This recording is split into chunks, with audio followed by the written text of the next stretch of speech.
Namaste. How are you doing? Karma Yoga. I have been talking about this Karma Yoga. We need a change in our attitude. An attitude is cognitive thinking or simply thinking plus associated with emotion and feeling. If I do not start thinking, I'm in stress,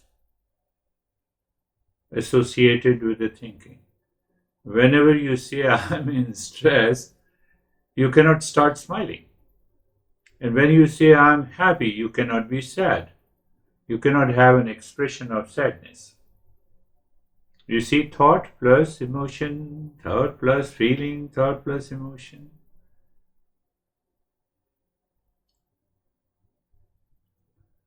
Close your eyes. We'll go to the very old practice, which also has its very deep impact if you practice whenever you are surrounded by the stress, and then you start thinking.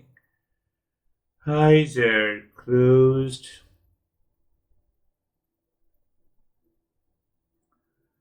Find the most conducive place for a smaller practice.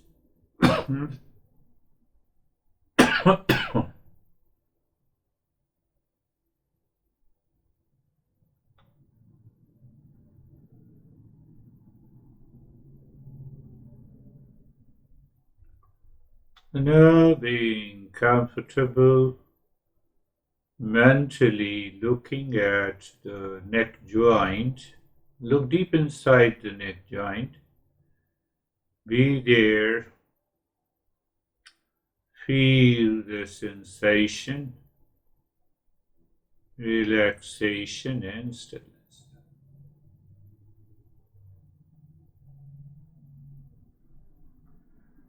Moving the mind mentally inside the shoulder joints, being there, feeling the sensation, comfort and steadiness.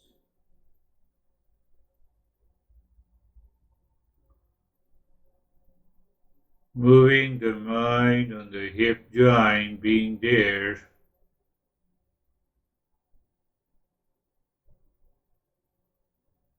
sensation, comfort and steadiness.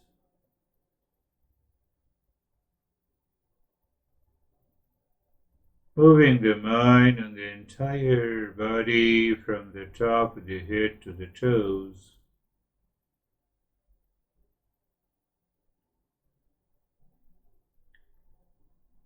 And experiencing sensation, comfort and steadiness.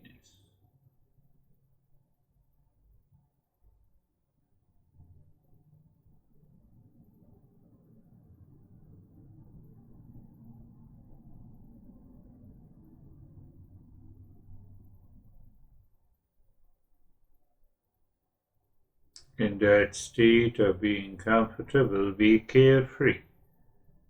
So being comfortable is at the physical level and being carefree at the mental level, at the subtler level.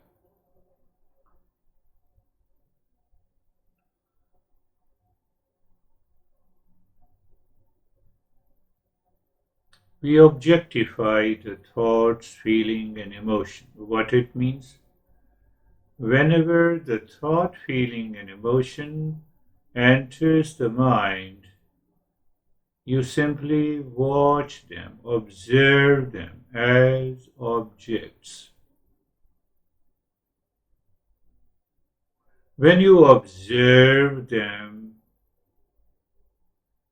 so there are two things. One is observed, other is an observer. You see, when I say I know you, I am the knower and you are the known, observer and observed. So you see, when any master uses the word observe or watch the thoughts, feeling, emotions entering into the mind and leaving. So you recognize the two, knower in the known, observer in the observed. That is the meaning of being carefree.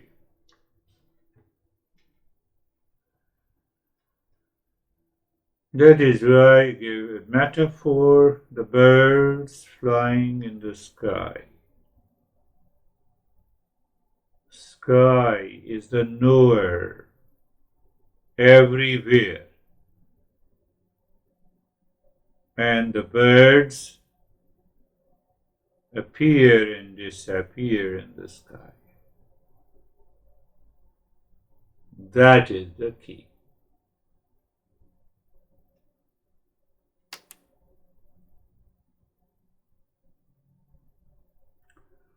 Or you stand across the road watching the traffic. So that traffic are the thoughts, and you are standing across the road as an observer. And what did I say? That you see them objectively. So you see the traffic at a distance. That is seeing their thoughts objectively. And if you see that I will enter into the traffic and watch the traffic, you'll meet with an accident. That is what happens. When we do not watch the thoughts objectively, we become the thought, we become the emotion, and then stress, anxiety, and the suffering comes into our life.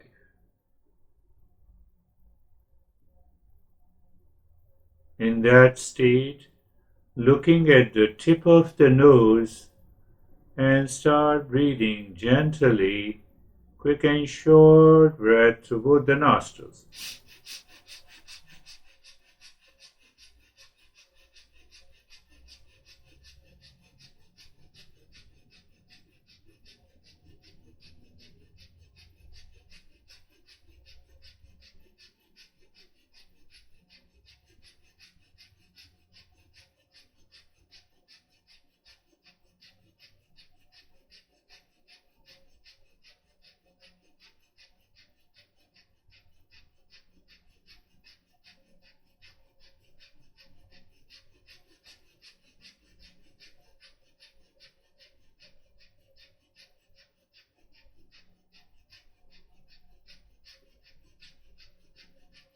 Continue breathing quick and short through both the nostrils in the state of being comfortable and carefree.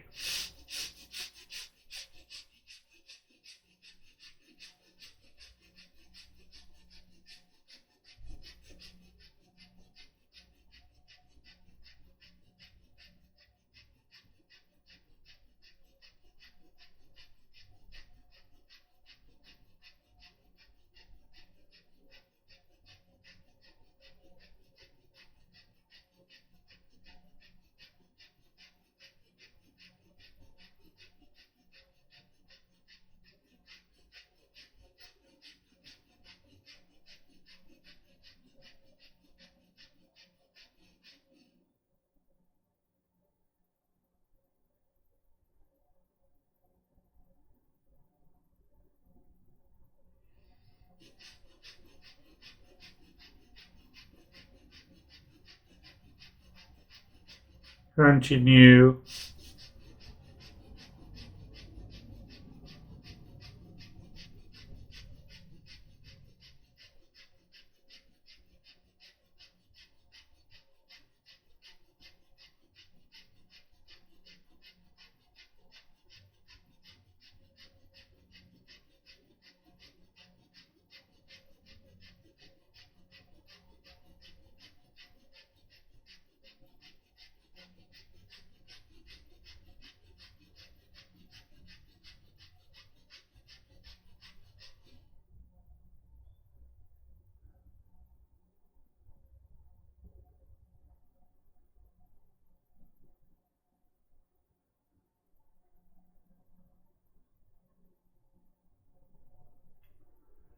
And now stop this breathing, moving the mind and the entire body from the top of the head to the toes,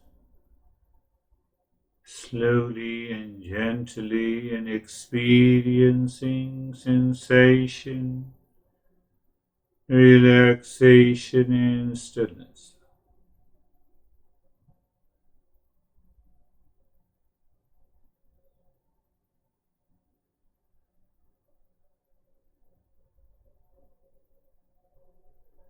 In that state of sensation, relaxation and stillness in the body, look at the breath that is going in and out. Let us simply observe the breath, watch the breath, be aware of the breath. I'm not saying focus on the breath. So first be aware of the body. The body is in the state of sensation, relaxation and stillness. Be aware of the mind looking within. When you are looking at the breath, so what do you look at the breath? The breath is going in and out. You don't focus on the breath. You don't force your mind to be on the breath. If the mind goes to the thought, you become aware, and in that awareness you remind, oh, I was looking at the breath. Where is the breath? So that is not focus and concentration. It is a simple, gentle withdrawal of the mind from a thought to the breath. And then watch and feel the breath is going in, breath is coming out.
You're simply watching, feeling the breath. No change in the rate and the rhythm of the breath.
And doing nothing, remain as you are.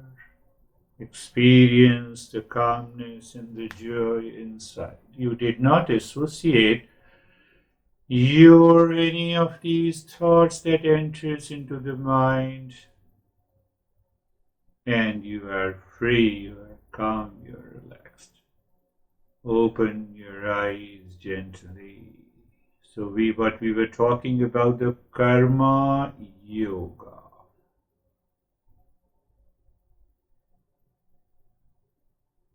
So the karma yoga is to recognize the false notion.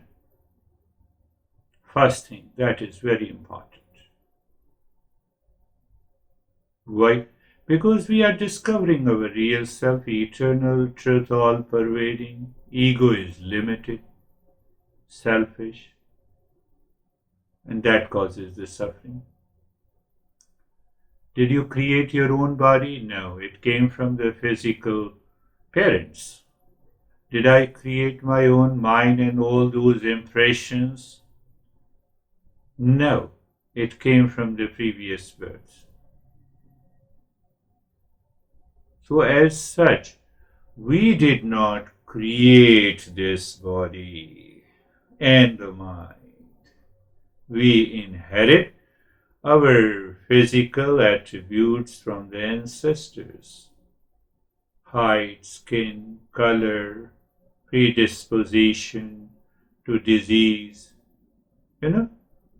All these are, but why I'm talking about it? Because we have sometime a big ego what we inherited. We start claiming that we are a self-made man or a woman. Our body is a gift from our parents and shaped by genetics. Are you clear? And nutrition that we supply is growing up the body. We did not will it into the existence. And still we have a big ego. So that big ego creates the false notion. Our life force and the capacity to breathe come from the external sources. You see, I claim that I'm a self-made man, but okay, you're a self-made man. And if the air says, let me take the breath out, I will not allow you to breathe my air. Then see what kind of a self-made man we are. So we carry a very strong false notion. The breath that animates us, has cosmic origin.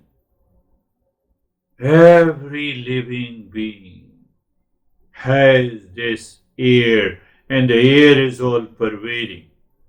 Even when we sleep, air is connected to us. We don't know. And that keeps us alive. And we are claiming that we are a self-made man. And you see how well connected we are. We inhale our oxygen produced by the plants. And if the plants is no more, it means we are deeply connected to the entire plants, or including the animals. So it means our breath and the life force comes from the sources beyond our control. Why we are learning this, why we are trying to understand this, the greater and deeper the understanding that idea of a false notion that I am a self-made man or a woman will break up. And once the false notion breaks up, your mind will remain clear, pure. That is why we are trying to understand. In the series of the step number 2, Karma Yoga. Do you still remember what is the real self we have understood? There are 6 characteristics of the real self. The real self is eternal, beyond, past, present, and the future. Real self is the truth. Real self, because it is the truth and it is beyond the time, hence it is all pervading. It cannot be objectified. I explained you in being carefree in a smaller practice. The moment you subjectify any thought, you have a problem. the last email that you sent me, and then I responded to that, and you followed it.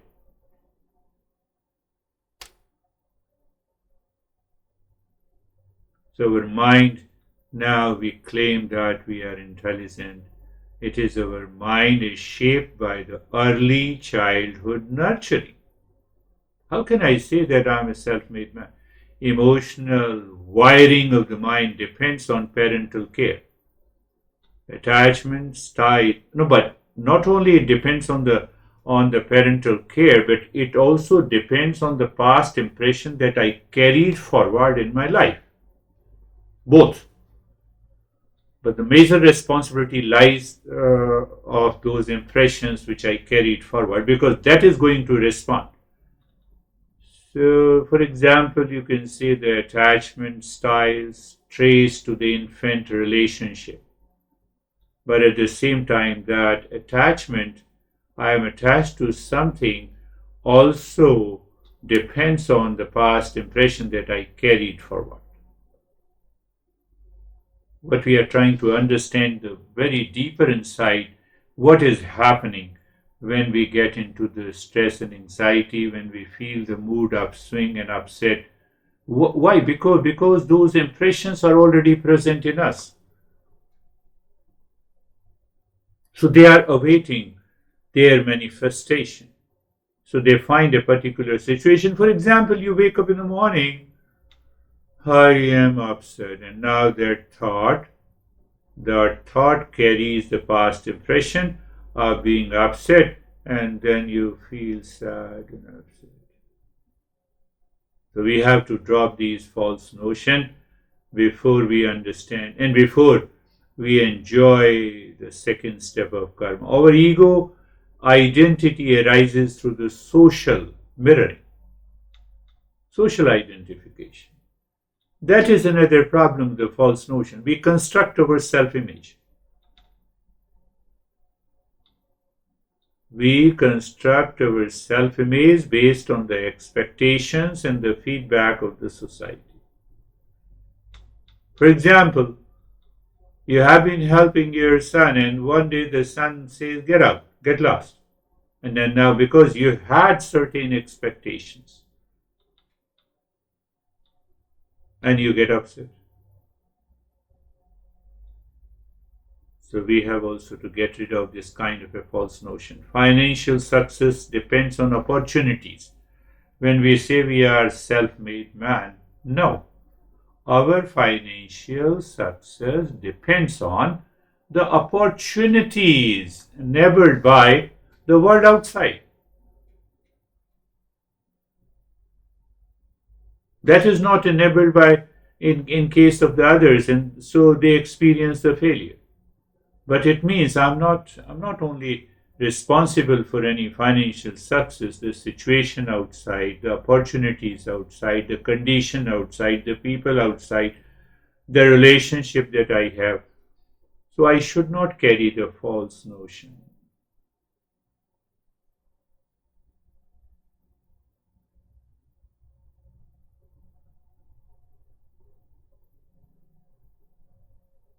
We are trying to understand how come are we a self-made man or a man. So what happens in the karma yoga? The karma yoga helps us to loosen the grip of the past impressions, negative thoughts and behavior. Where I said, so when I recognize that as such, it is a false notion that I am a self-made man, because millions of people, situations outside, condition outside, opportunities outside are responsible for my success and the failure. So if I do not carry the strong ego of identification, or if I help loosen the grip of the past impression, negative thoughts and behavior,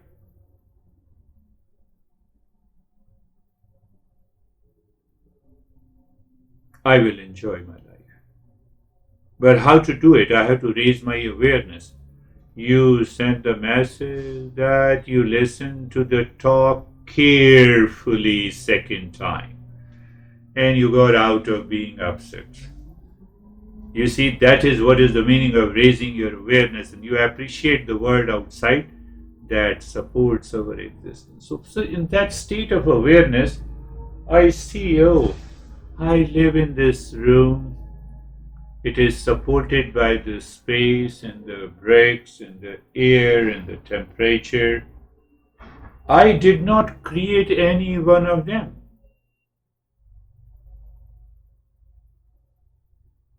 And they are supporting my existence and also my accomplishment. So when I appreciate what is supporting me, the sun is supporting me. If there is no sun, I cannot exist. If there is no air, I cannot exist. If there is no water, I cannot exist. There is no space, earth, there I cannot exist. There is no heat or the fire. Fire means, fire also means that digests our food enzymes and the hormones. It produces a sense of heat. If I cannot regulate the temperature, I'll be suffering. And they all come from the outside. But I feel that I'm a self-made man. That creates a problem. That creates a duality and a conflict. I have to recognize this. I have to raise my awareness and appreciate the world outside that supports my existence, your existence, and accomplishment.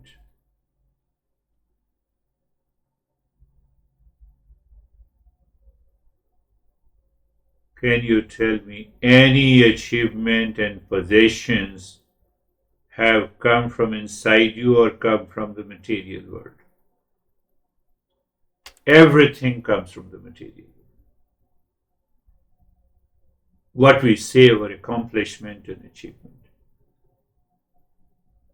And we start bragging. So that when we stop bragging, that those thought process stops from the mind, associated emotions also is released and you are free. One of the most important part of the karma yoga is to understand that coexistence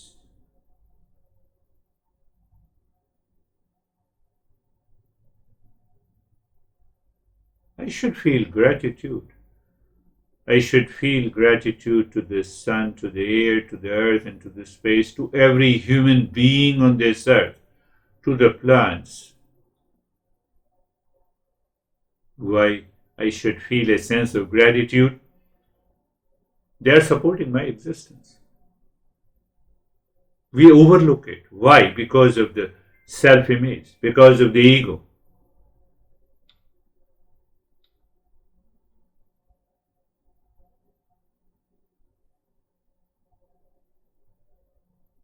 So when you feel gratitude, when you are aware that how many things are contributing to my existence is being contributed by hundreds of things outside from the material world, mind leads to humility. A sense of gratitude drops your anxiety, drops your duality, drops your selfish nature.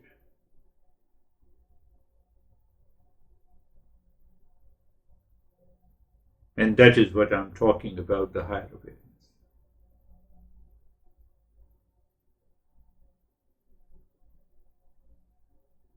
So in Karma Yoga, we change our attitude towards the world and specifically to the things who are contributing to our existence. The sun and the water and the air and the earth and the fire or the heat or the people. If there is no word, there is no opportunity at all. I have to become aware of this. Why? the more and more you think like this,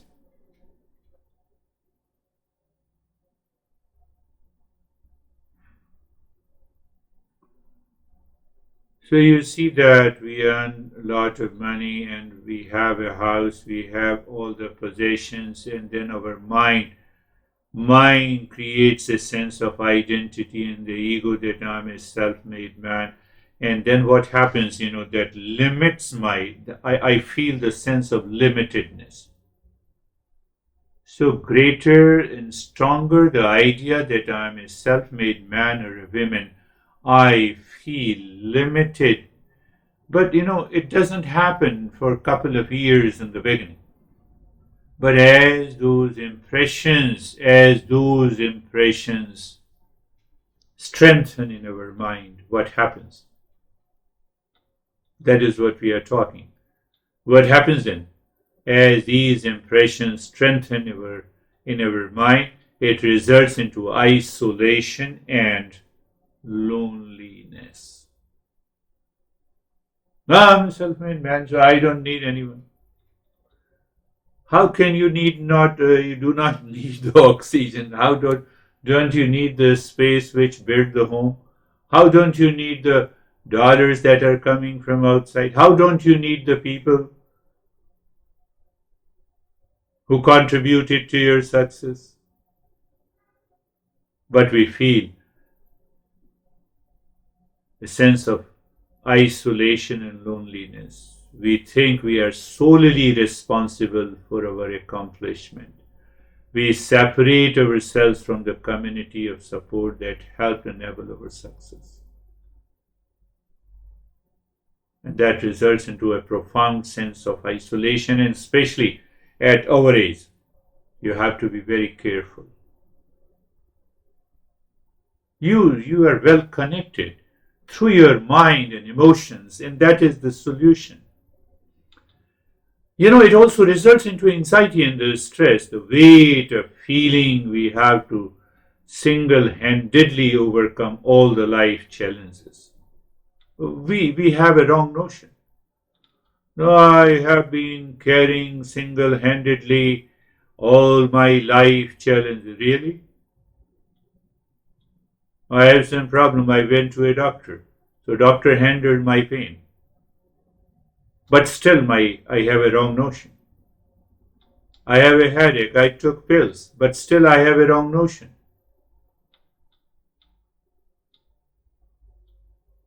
I am thirsty. I take the help of the water to quench my thirst. But still I have a wrong notion. That I am single-handedly overcome all the life challenges. No one has done it. Not possible. And that creates anxiety and the stress. Inflated ego and also the arrogance. Believing we are the self-made can inflate our perception of our own spatialness. So it is living deep inside the mind. We have to get rid of it. Lack of empathy and compassion. Either we have lack of empathy and compassion, or we have over-sympathetic. We are over-sympathetic to the people and attached to the people. Opposite of compassion is attachment. So in both the cases, we are disconnected from experiencing interdependence with others. We lose empathy for others' struggles.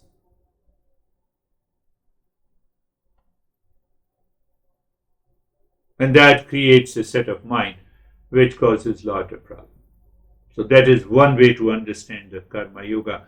Why we have to become aware that as my mind is thinking constantly that I am a self-made man.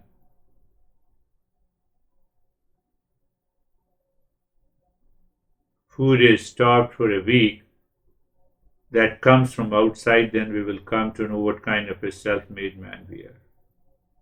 The air stops even for a few minutes. then we'll realize that we are not a self-made man. The space is taken away from me. I cannot move.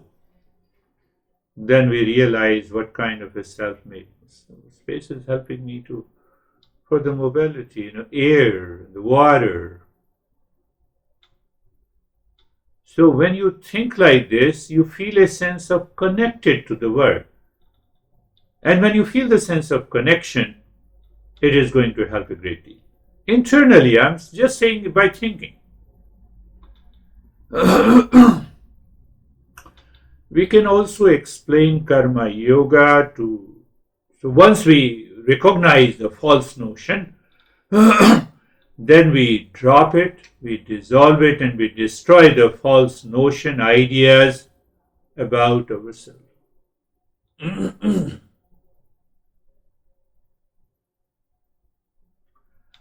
So how we create those false notions? Our mind reacts to whatever we see, hear, experience based on our personal biases, opinions.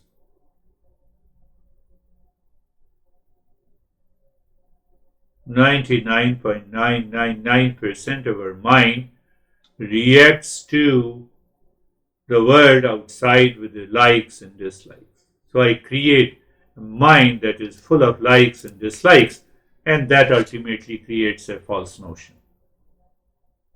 These reaction happens unconsciously. This likes and dislike happens unconsciously inside our mind.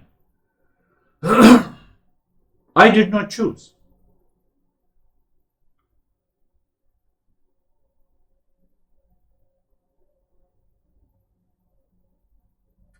So the mind has created those strong likes and dislikes. So even outwardly, we act politely, inwardly, our mind still react with the irritation and the judgment. So I'm stressed. We are trying to understand karma yoga with reference to what is happening in our mind. We mistake our identity with our mind and thought because of these likes and dislikes. That is why we say, I don't like her, I hate her. I like him. What to do with like and dislike?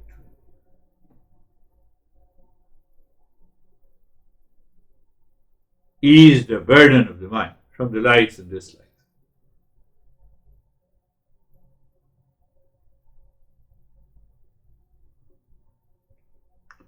So because of these likes and dislikes, those reactions are already accumulated in my mind. Means what? No person, no situation, no time, no location, no moment is responsible for my anger, anxiety, isolation, being upset. Outside. It is me.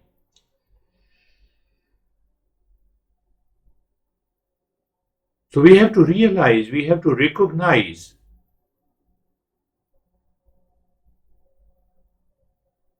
these thoughts in our mind. We should need to drop and dissolve these reactions of the mind. So as I have been talking about, karma yoga is about attitude.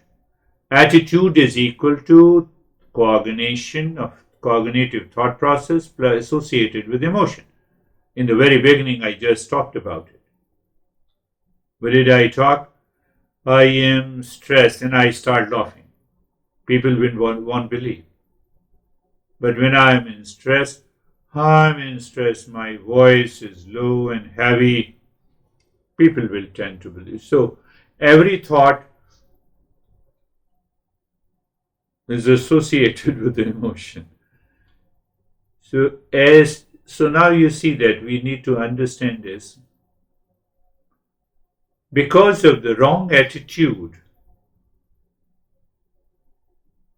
over a period of time, we have created money mind, sheep mind, monkey mind, rationalized mind, cognitive biased mind, like and dislike mind, mood swing mind, depressed mind, grandiose mind, stress and angry mind. I discussed this in the last talk. So these different states of the mind constantly lives below the conscious level in me, and when I meet you, one of that mind is activated, triggers, and then I get upset or anxiety. That is why we need to purify our mind. Purification means that I do not live with these different states of the mind, which can definitely cause isolation, anger, emptiness, upset, duality, conflict. It will take me away from permanent peace, happiness, love, and wisdom. But it is very important to understand what happens if we have these different states of the mind, like money mind. So if it doesn't reflect outside in the thought process, but we create a certain habit and attitude in our life when we have a money mind, a kind of workaholism, neglecting health, relationship.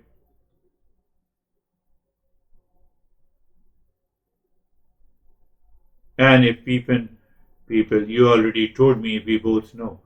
So sometimes people enter into the devious financial practices or using people for a gain, addictive attachment to the money. So what happens with these? I'm always in the sense of anxiety, duality, and a conflict. Not everyone have these different states of the mind to that heightened degree. But even to the slight degree, it causes the problem. Like the sheep mind. Sheep mind, it follows the information without analyzing it. Certain information. I will talk about it, one of my students was talking that, I become angry and it is very important to release the anger. If I don't release the anger, it will remain suppressed. It is a perfect example of the sheep mind, which follows a thought process without examining it. You might be believing that also. So I asked him that you wake up in the morning and you had a thought that your dad is crazy. You want to slap your dad, but you cannot do it. You suppressed your anger. So when you went to the office, you saw someone and you get upset. You wanted to react, but you did not react. You suppressed your anger. Like this, you suppress minimum 100 times your anger and anxiety and the reaction every day. Why did not you release? We have a wrong notion. We'll talk about it. So then we have a monkey mind. So sometimes what happens, you get upset because of the monkey mind.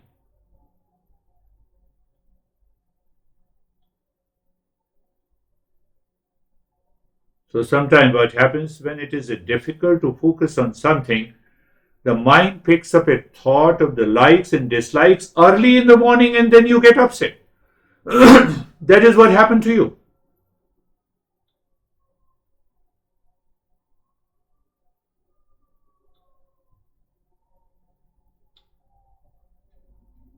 And that another state of the mind is rationalized mind.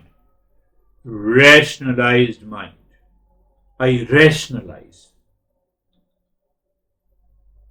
So there is a reasoning and there is a rationalized. So in rationalizing the mind means that I rationalize my being upset has a strong reason, but there is no reason. And that is the problem. And in reasoning, we find the cause and effect. You did a morning walk for 5 miles, obviously you'll feel a little tired. So there is a cause and effect. And you wake up in the morning after 10 hours of good sleep and you see that you are tired. You are rationalizing, your mind is rationalizing. Very dangerous. You wake up in the morning and you feel that you are upset. We are trying to understand first these different states of the mind which is causing the false notion, and then we will find the solution.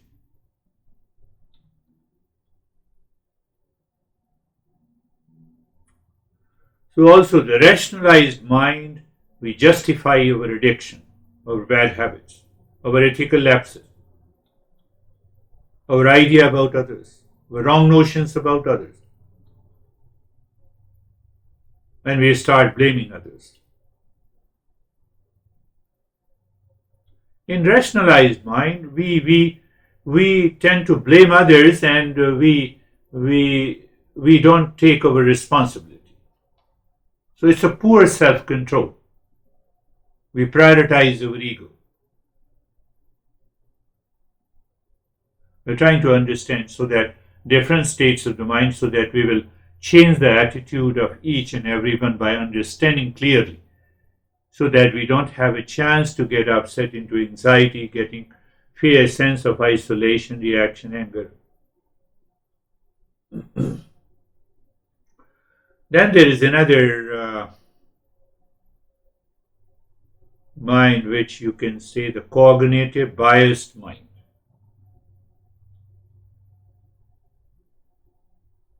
Cognitive biased mind means that I have a narrow judgment. I rush to make a judgment about people based on the limited stereotypes, reactive political opinions. We are not going to politics, but I'm just giving an example. We have a biased mind about our body, about our mind. What will happen to me? Nothing is going to happen, and whatever is going to happen will always happen to you.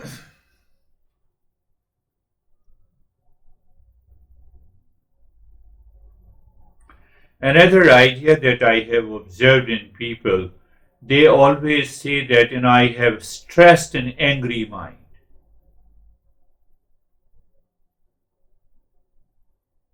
Because I have already taken for granted that I have stressed and angry mind, I will be verbally lashing out at the loved ones due to irritation. And that irritation is about unrelated issues. I make reckless decisions. You told me about your social security. Why overwhelmed?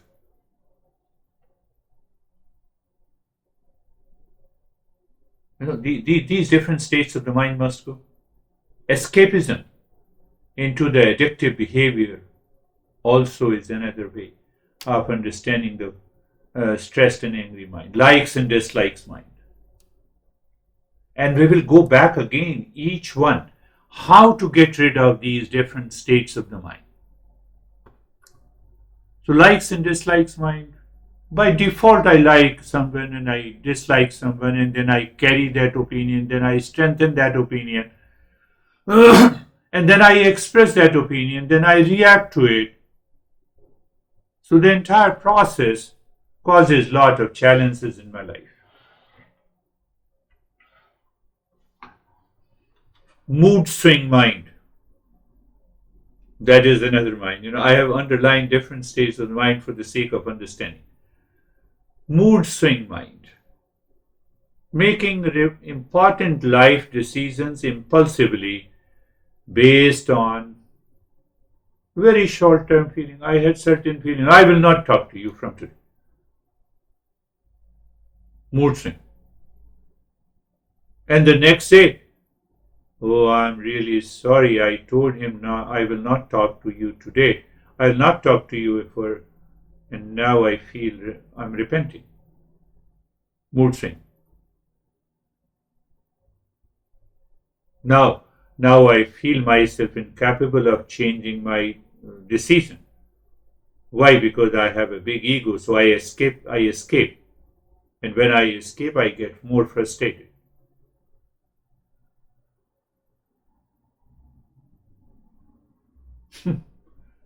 And then we can also use the word depressed mind.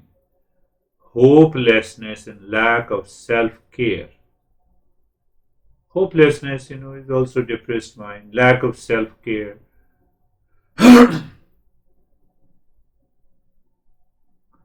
Or we feel we are socially isolated even if we are not.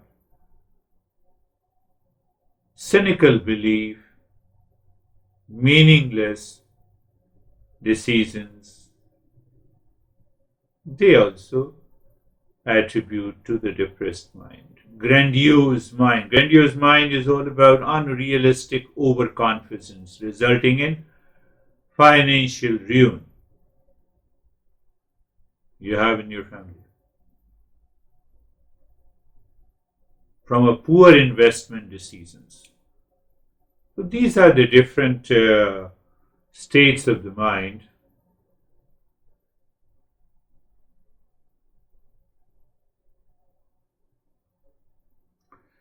So these different states of the mind develops a different attitude in my life. And that attitude rules me. In Karma Yoga, we change that attitude.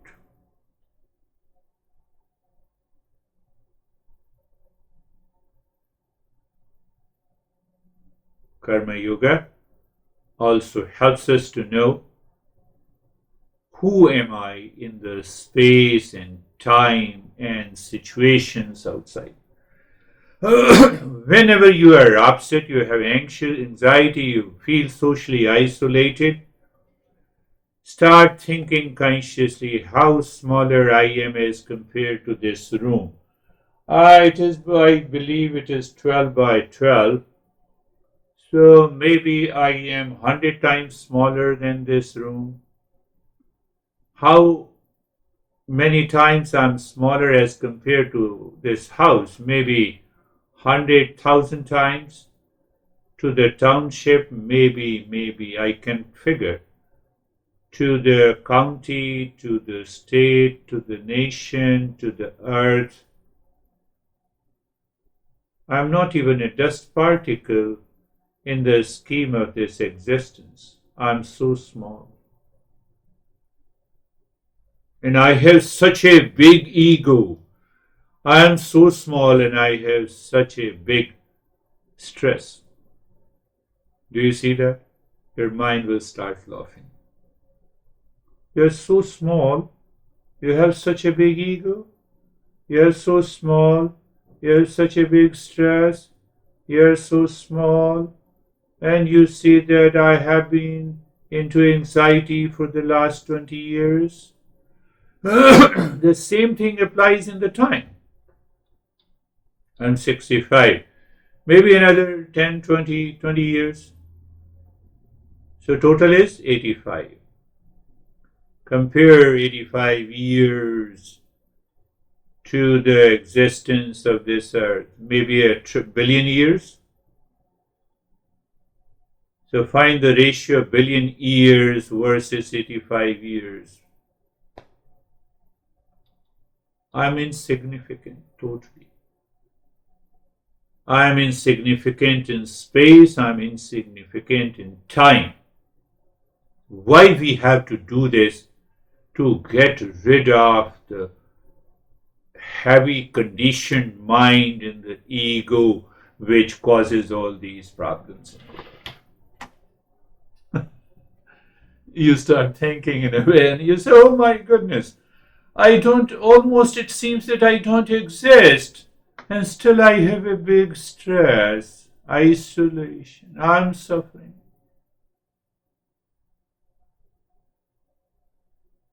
So ego makes me highly significant, and ego does not exist, it is a delusion. And that delusion superimposes that I'm suffering. Are you understanding that? Very important chapter in the series of the Karma Yoga. In the following session, we will understand how to get rid of it. So, Karma Yoga means that it means to develop an attitude in the mind to purify the mind. We get rid of these wrong notions and prepare for awakening to the real self. So attitude is equal to thought plus feeling, or you can say thought plus emotion. Simple. I love you because you are always thinking good about others. Feeling of goodness or kindness in a thought. Attitude. Now, this attitude is absent in money mind, in sheep mind, in cognitive bias mind, in strong likes and dislikes mind. So when these mind takes over me, I forget. So I have to create an antidote against the money-mindedness by having an attitude of generosity. We'll talk about it. Against the herd mentality or the sheep mind, I have to develop a discerning mind, questioning and evaluating independently before I go for it. Against the monkey mind, I have to develop a focused mind so that it can take a right decision instead of getting upset. Against the rationalized mind, I have to develop an attitude of fact, self-honesty, and a courage to accept what is right and good.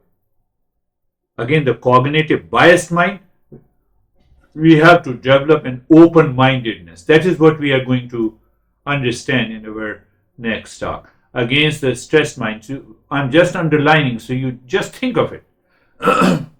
So when you are open-minded, when you have an attitude of fact and the self-honesty, when you have a sense of focus, there is no chance of getting upset, getting into anxiety or reaction. No chance.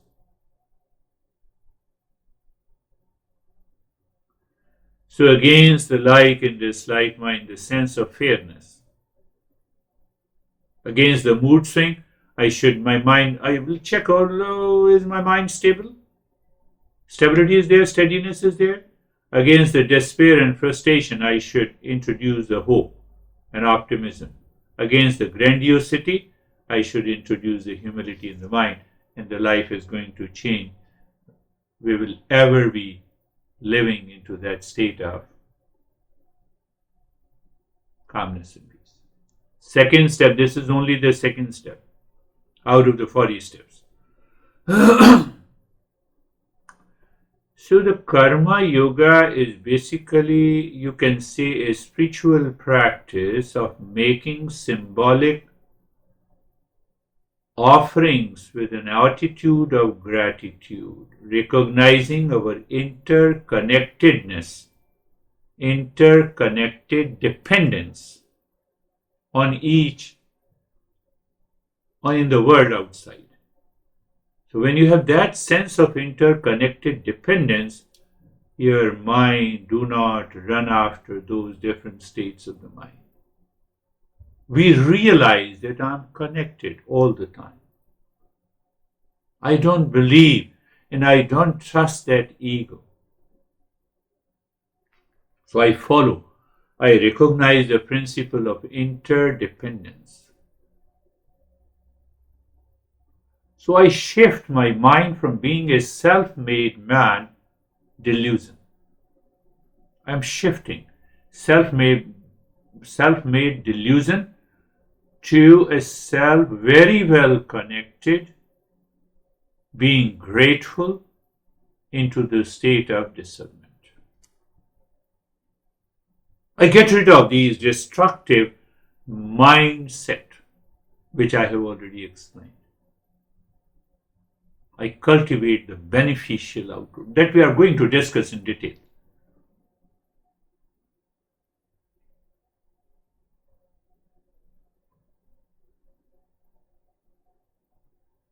We will understand how to avoid undervaluing our individual uniqueness and how we overvalue because of the delusion. Like those things we'll understand in our next talk. Thank you very much. Be happy and keep smiling.